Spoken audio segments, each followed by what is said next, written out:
The transport ship burned as it fell through the atmosphere, trailing smoke like a dying comet across the twilight sky. Inside the cargo hold, Thesha pressed her scaled body against the wall, her wings tucked tight as the vessel shook and screamed. She was young for a draconis, barely 17 cycles, and this was supposed to be her first diplomatic mission. Instead, it had become a death trap. The pirates had come without warning, tearing through the small convoy like wolves through sheep. Her mother, Ambassador Zirith, had pushed Thesha into an escape pod before the main ship exploded. The last image burned into her mind was her mother's face, proud and fierce, as the airlock sealed between them. The pod had malfunctioned, sending Thesha spinning toward the nearest planet instead of the rendezvous point. Now she was crashing toward an unknown world, alone and terrified. The impact came hard and sudden. Metal shrieked as the pod plowed through trees and earth, finally coming to rest in a shallow ravine. Thesha lay still for several moments, her body aching, her mind swimming. When she finally forced herself to move, pain lanced through her left wing. It was broken, the delicate membrane torn. She would not fly again for months, maybe never if it did not heal properly. Thesha crawled from the wreckage into the dying light. The planet smelled wrong, the air too thick with moisture and strange scents. Through the trees, she could see lights in the distance. A settlement. She had crashed on an inhabited world. Her training kicked in despite the pain and fear. First rule of survival in hostile territory was to assess the situation. She limped through the forest, keeping low, using her remaining strength to stay hidden. As she drew closer to the lights, she realized this was a human colony. The buildings were crude but functional, built from local materials and salvaged ship parts. This was a frontier world, far from the core systems. Humans were unpredictable. Some treated the draconis with respect, even admiration. Others saw them as monsters, dangerous beasts who should be destroyed or enslaved. Thesha had no way of knowing which type lived here. Her stomach growled, a deep rumbling that reminded her she had not eaten since before the attack. In her culture, going without food was a sign of weakness, but survival mattered more than pride. She needed to find something to eat and a place to hide while her wing healed. The edge of the settlement was lined with industrial buildings and storage units.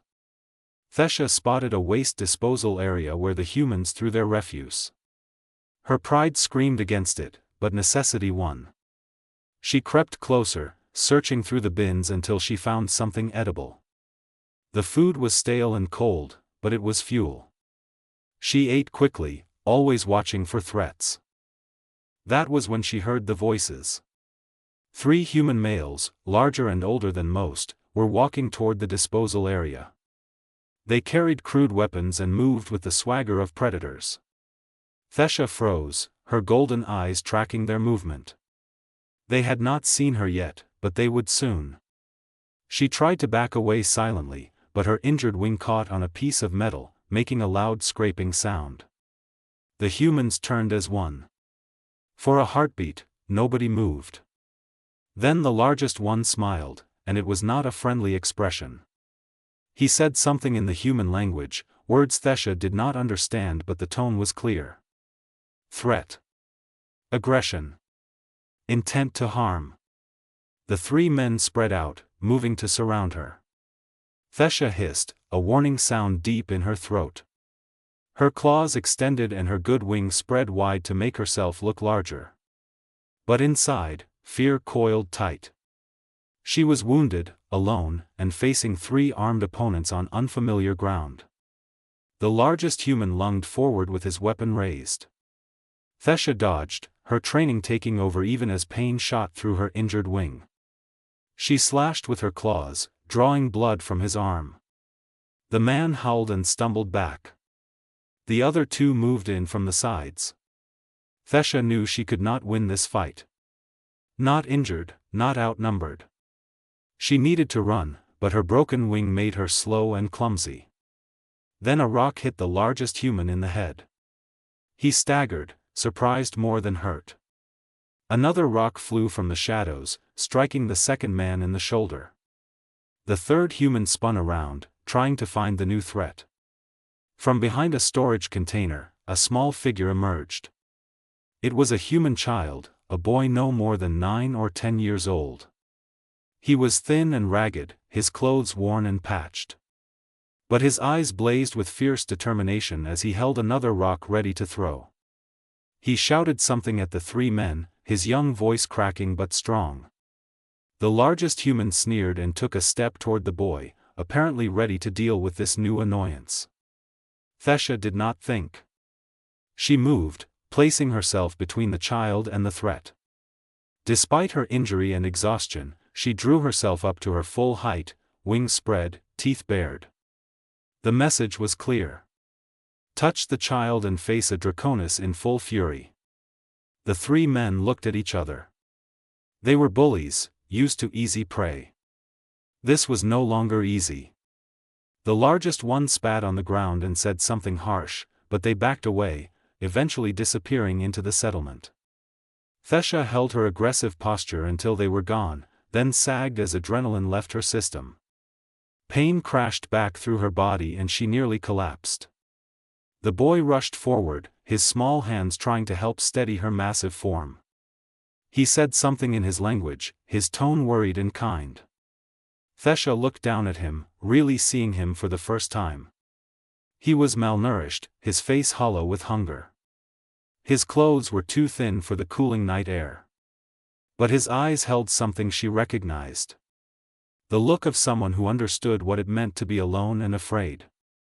The boy tugged gently on her arm, gesturing toward the shadows behind the storage units. He seemed to be offering shelter. Thesha hesitated. Every instinct told her to trust no one, to hide alone until she healed. But this child had defended her when he had no reason to, had put himself at risk for a stranger. In her culture, such bravery created a debt of honor. Thesha followed the boy through the maze of storage units to a hidden alcove created by stacked containers. It was sheltered from wind and rain, invisible from the main paths. The boy had made a crude shelter here with salvaged tarps and blankets. It was small and poor, but it was safe. The boy gestured for her to sit, then disappeared for a moment. He returned carrying a bottle of water and a small package of food. He offered both to Thesha without hesitation, though she could see from his thin frame that he had little enough for himself. She took the water gratefully, drinking deep. The food she pushed back toward him, using gestures to indicate he should eat it.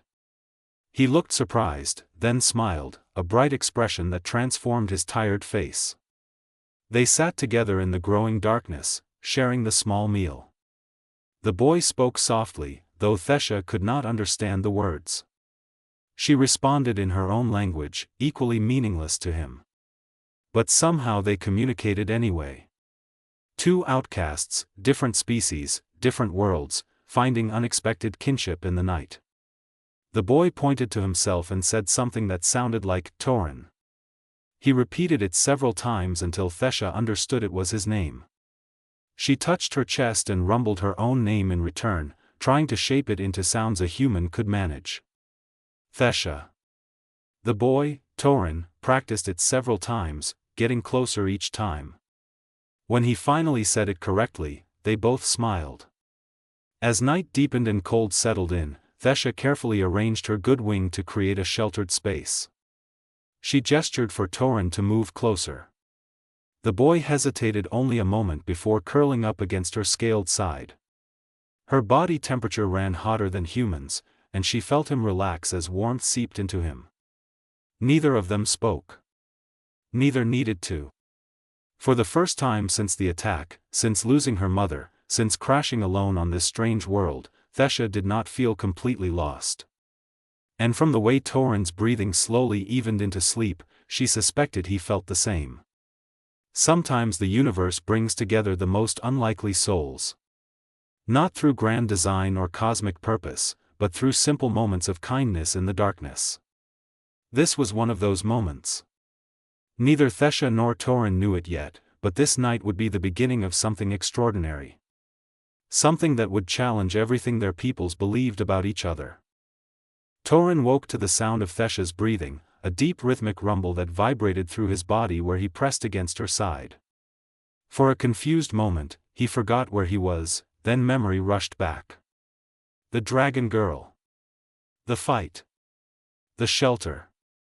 He sat up carefully, not wanting to disturb her, and looked at his unlikely companion in the gray light of dawn. Thesha was even more impressive in daylight. Her scales were deep crimson with edges that caught the light like polished rubies. Her face was angular and reptilian, but somehow still expressive. Her broken wing lay carefully folded, the torn membrane visible even to his untrained eye. She must be in terrible pain, yet she had still defended him last night without hesitation. Torin's life had been hard since his parents died in the mining accident 2 years ago. The colony administrators had tried to find him a placement with another family, but there were too many orphans and not enough willing homes. Eventually, he had slipped through the cracks, living on the streets, surviving on his wits and whatever work he could find. He had learned to be invisible, to avoid the gangs and the corrupt security forces, to take what he needed without getting caught. But he had also learned something else. He had learned to see people, really see them, beneath their surface. The kind merchant who sometimes left food where Torin could find it. The security guard who looked the other way when Torin slept in the warm spots near the power station. The other street children who shared information and warnings. Torin had survived because he recognized kindness where others saw only strangers. Last night, when he had seen those thugs attacking the dragon girl, he had not seen a monster. He had seen someone alone and hurt, facing cruel enemies. Someone like him. The decision to help had been instant and instinctive. Now, watching Thesha sleep, he felt a fierce protectiveness that surprised him with its intensity. She had no one here. No family, no friends, no allies. Just like him. Thesha's eyes opened suddenly, those golden orbs focusing on him with startling alertness. Torin held very still, letting her remember where she was and who he was. Recognition dawned and her posture relaxed slightly. She made a sound, a questioning rumble. Torin understood. She was asking if he was all right. He nodded and smiled.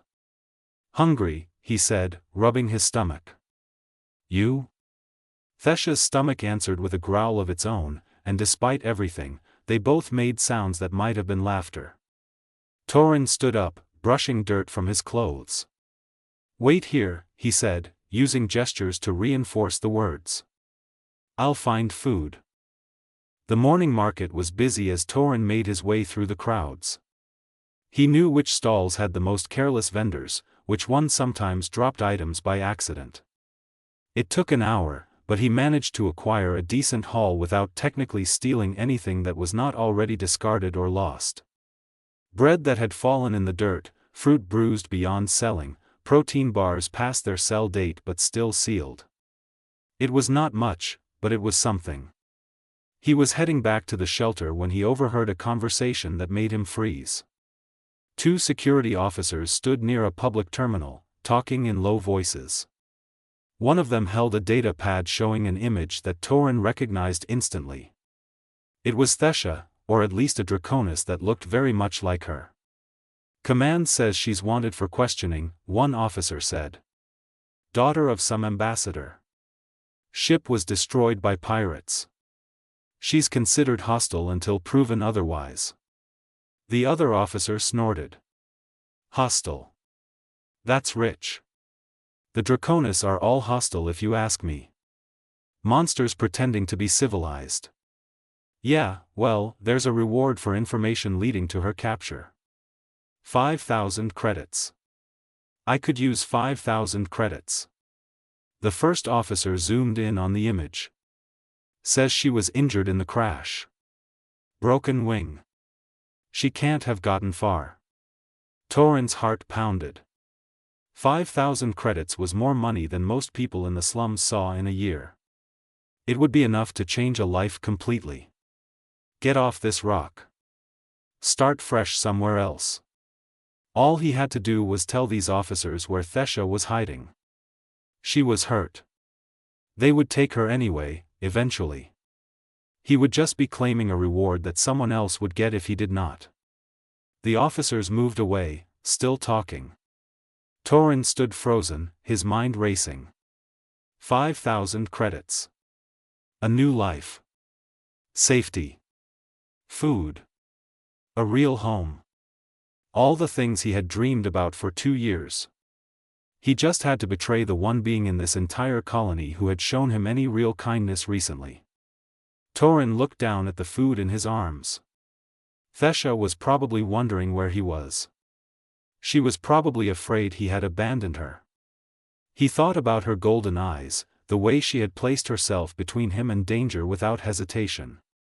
He thought about how she had shared her warmth with him last night, how her presence had made him feel less alone than he had felt in months. Then he thought about his mother. She had been a doctor, working in the colony medical center. She had treated everyone equally, human and alien alike. His father had sometimes joked that she would try to heal a rock if it looked sad enough. Everyone deserves compassion, Torin, she used to say. Especially those who are different, because they face the hardest roads. Torin made his decision. He turned away from the security officers and hurried back to the shelter.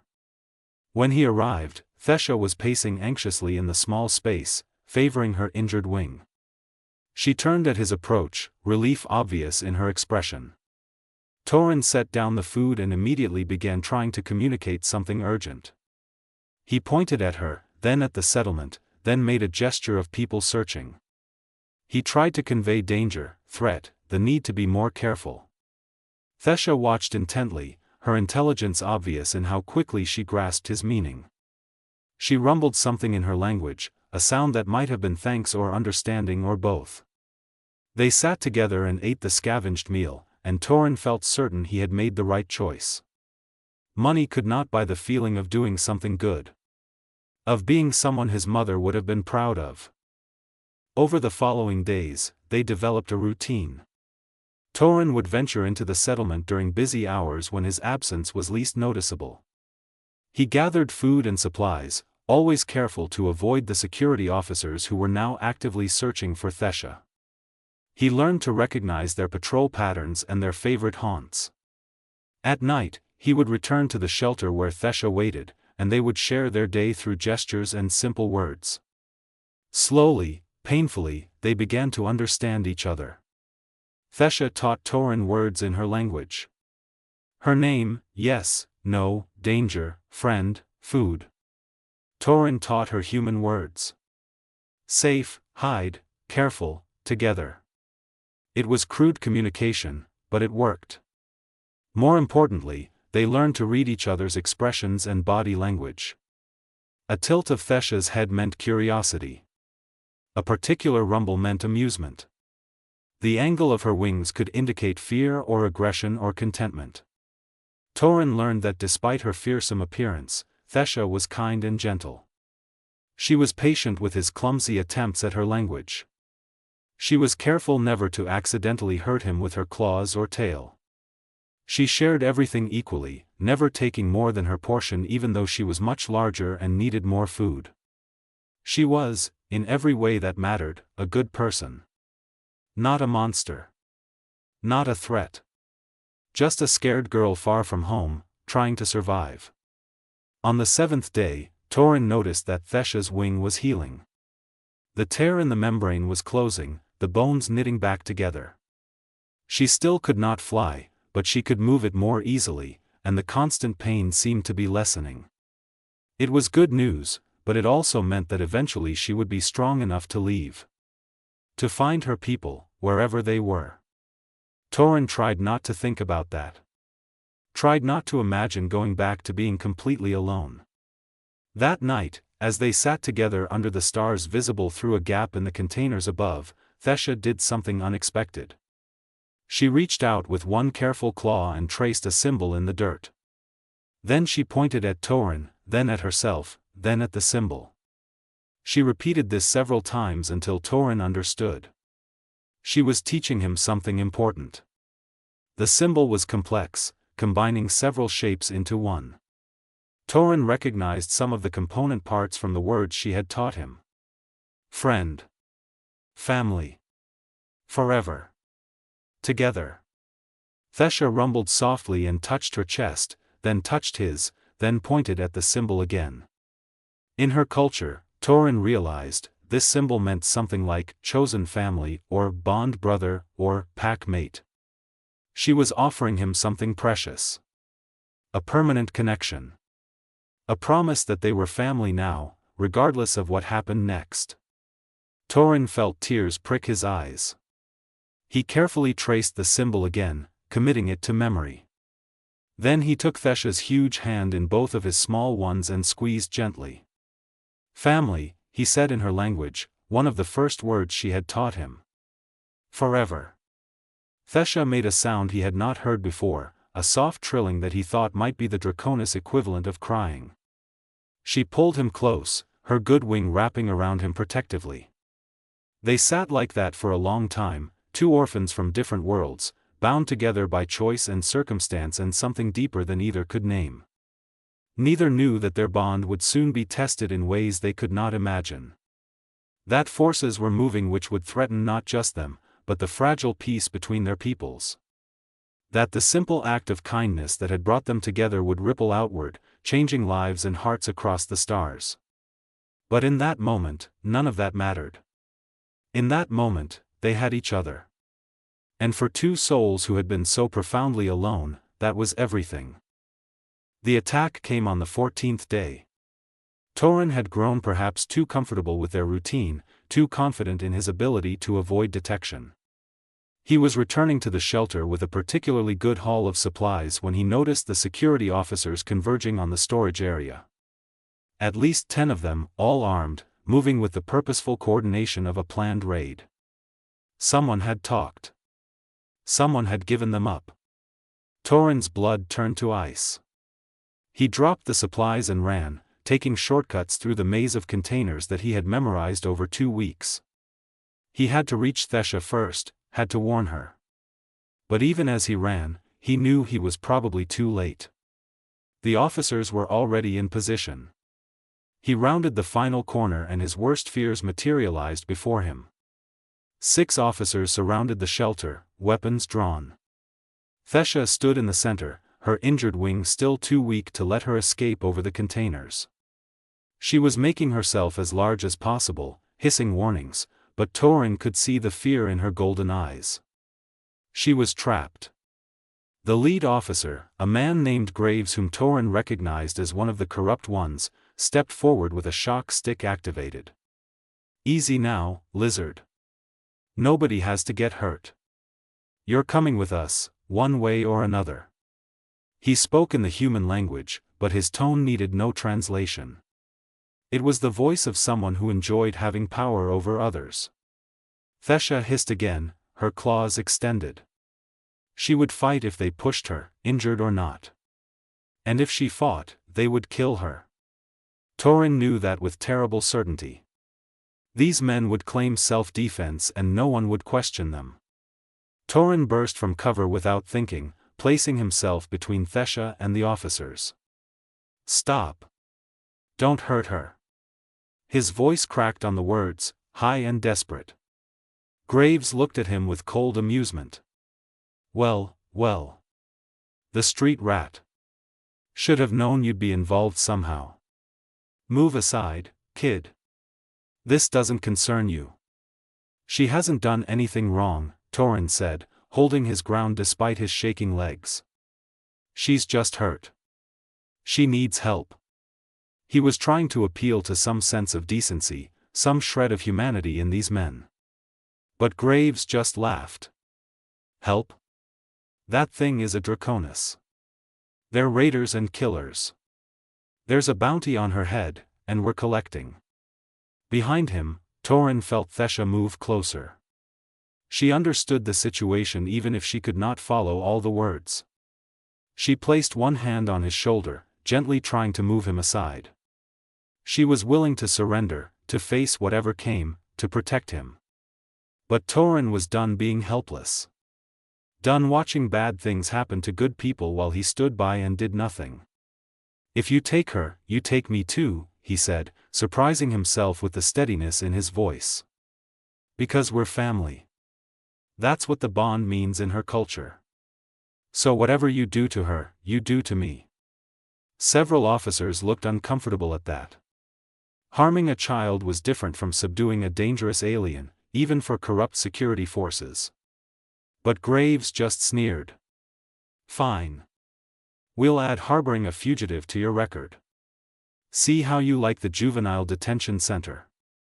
Before anyone could move, a new voice cut through the tension. I would not recommend that course of action, Officer Graves.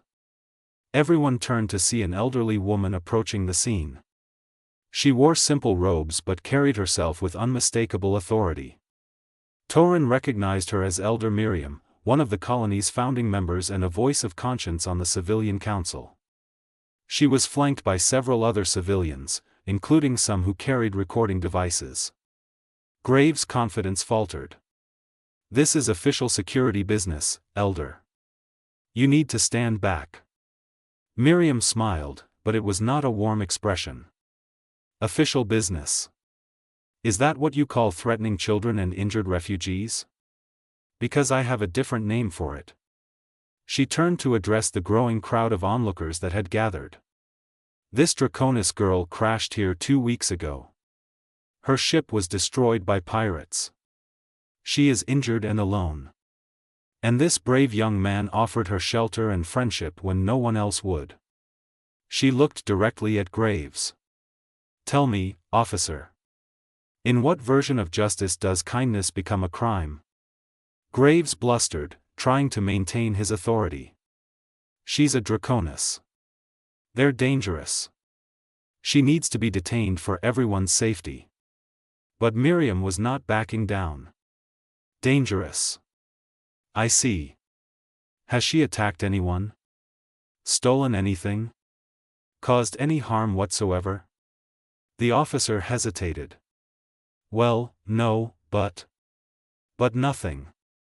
She is a refugee who has done nothing wrong.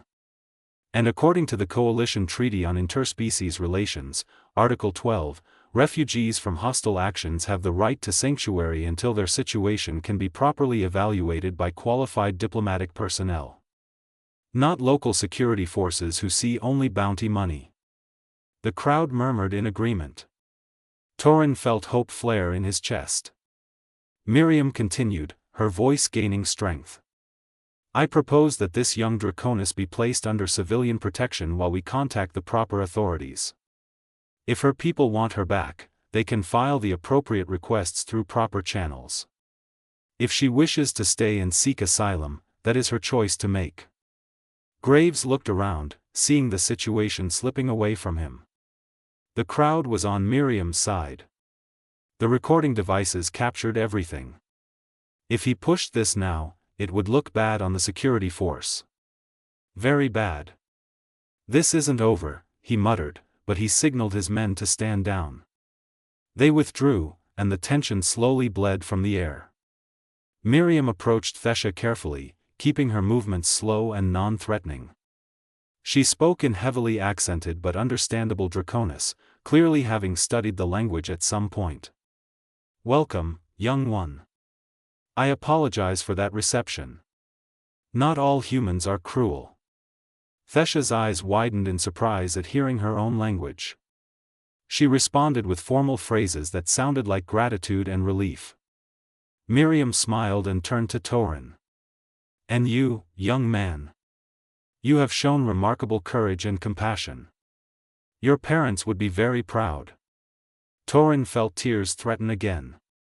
You knew my parents? Your mother saved my grandson's life when he was born premature. I have not forgotten that kindness. It seems compassion runs in your family. Over the following weeks, everything changed. Miriam arranged proper housing for both Torin and Thesha in a small dwelling near the civilian district.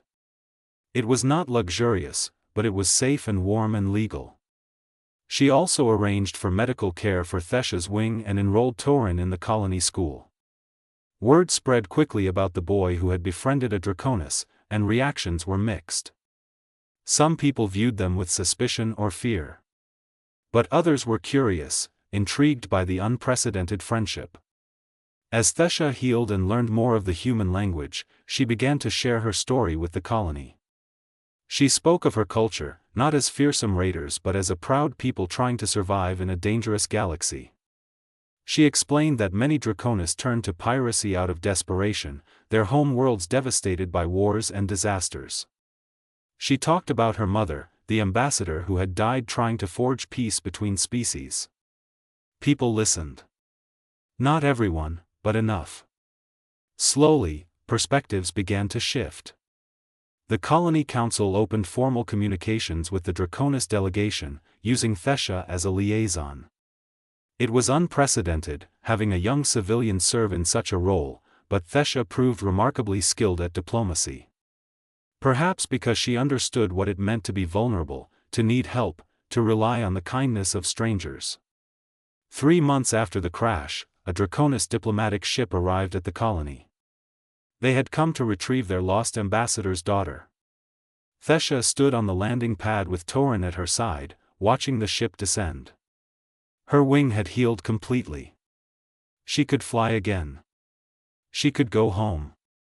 Torin tried to be happy for her, but his chest felt tight. He had known this day would come, but that did not make it easier. Thesha turned to him, and he saw his own feelings reflected in her golden eyes. She knelt down to his level and spoke carefully in human words she had practiced. "I must go. My duty calls. But this is not goodbye. The bond we share does not break with distance." She pressed something into his hand. It was a small crystal pendant carved with the symbol she had drawn in the dirt that first night. The symbol of chosen family. "You wear this," she said. "I wear the same. Wherever we are connected. Forever, yes?" Torin nodded, not trusting his voice. Thesha pulled him into a careful embrace, and for a moment, he was back in that first shelter, safe in the warmth of her wings. Then she released him and stood, walking toward her ship with her head held high. At the ramp, she turned back one last time. She spread her wings fully, a gesture of respect and farewell in her culture. Torin raised his hand in return. Then she was gone, the ship lifting into the sky and vanishing among the stars. Torin stood watching long after the ship disappeared. Elder Miriam came to stand beside him, her hand gentle on his shoulder. "You gave her hope when she had none. You showed her that humans could be more than enemies. That is a gift that will ripple outward in ways you cannot yet imagine." She was right, though Torin would not fully understand for years. Thesha became a powerful voice for peace in the Draconis delegation. She spoke of the boy who had chosen kindness over fear, who had seen a person where others saw a monster. Her story inspired others on both sides to question old prejudices and seek new understanding. Treaties were signed. Trade agreements established. Cultural exchanges organized. The relationship between humans and Draconis was far from perfect, and there were still conflicts and misunderstandings. But there was also dialogue now. Hope. Possibility. And at the center of it all, remembered by both species, was the story of a homeless boy and a motherless dragon girl who had found family in each other across the vast divide of species and culture. Torin grew up to become a translator and mediator, working to bridge the gap between humans and other species. He never forgot the lessons Thesha taught him. That kindness could be radical. That family was chosen, not just given. That seeing someone truly, without the filter of prejudice or fear, was one of the most powerful gifts you could offer. And though they were separated by the distances of space and the demands of their different lives, Torin and Thesha remained connected. Letters were exchanged regularly. Visits happened when possible. The bond they had formed in those desperate weeks never weakened. Because some connections transcend species and circumstance. Some friendships are forged in such fire that they become unbreakable. Years later, when Thesha returned to the colony as a full ambassador, Torin was there to greet her. They embraced like the family they had always been, dragon and human, unified by a bond that had quite literally changed worlds. The crowd that gathered to watch understood what they were witnessing. This was more than just a reunion. This was living proof that differences did not have to divide. That compassion could bridge any gap. That the smallest acts of kindness could grow into movements that reshaped history. Under the same stars where they had once huddled together for warmth in a makeshift shelter, Thesha and Torin stood side by side. Both carried the scars of their past. Both had grown stronger from their struggles. And both understood that they had given each other something infinitely precious. They had given each other the gift of being seen, of being valued, of being loved exactly as they were. In a universe that often seemed dark and hostile, they had created light. And that light would continue to shine, a beacon of hope for anyone who had ever felt alone, anyone who had ever been called monster, anyone who had ever dreamed that different worlds might find common ground. The bond between a homeless boy and a motherless dragon girl had indeed shattered worlds, but only the walls that kept people apart. What remained was something beautiful. Something worth fighting for. Something that proved, beyond any doubt, that the most powerful force in the universe was not weapons or wealth or strength. It was connection. Understanding. Love. And that was a truth worth remembering.